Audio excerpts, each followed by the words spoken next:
السلام عليكم ورحمة الله وبركاته. بإذن الله النهاردة هعمل لك شرح على السريع لنفس الطريقة اللي أنا بشتغل بيها. إن أنا أنزل ويندوز على أجهزة كتير بعدك كتير 100 150 200. أنت وشطارتك وأنت وسرعتك وعلى حسب. تمام، لو اشتغلت بطريقتي هتعمل 100 في اليوم مرتاح وأنت قاعد كده، وخمس ست حركات هتعملهم خلص الموضوع. تمام كده. حبيت تسخن اكتر تعمل 150 جهاز في اليوم، 200 على حسب شطارتك انت. تمام، وما تنساش انا عامل لك الجوست ال7 ال 32 وال 64. ال10 اعملها قبل كده. يعني كل الجوستات ديت والويندوزات دي بتشتغل على اي جهاز.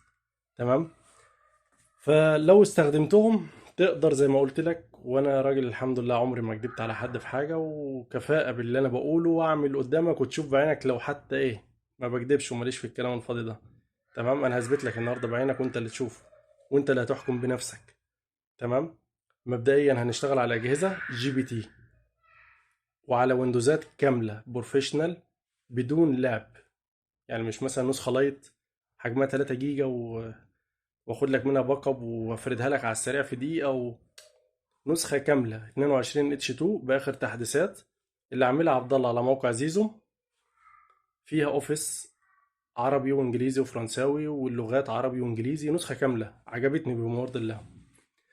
فانا هشرح لك عليها النهارده، بحيث ان انت لو انت راجل لسه داخل جديد على منشأة او على مؤسسة او مصنع او ايا كان، وفي عدد اجهزة كتير قدامك وكلهم نوع واحد او حتى 300 جهاز، كل 100 جهاز نوع.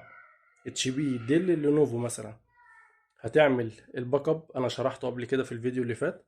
هتعمل الباك اب على جهاز واحد فقط، تثبت عادي بروفيشنال، خد برامجك، امورك تمام. وبعد ما تاخد، بعد ما تثبت قصدي البرامج، تثبت برامجك كلها، تعريفاتك، كل حاجة واعداداتك بما فيهم اعدادات الطبعة.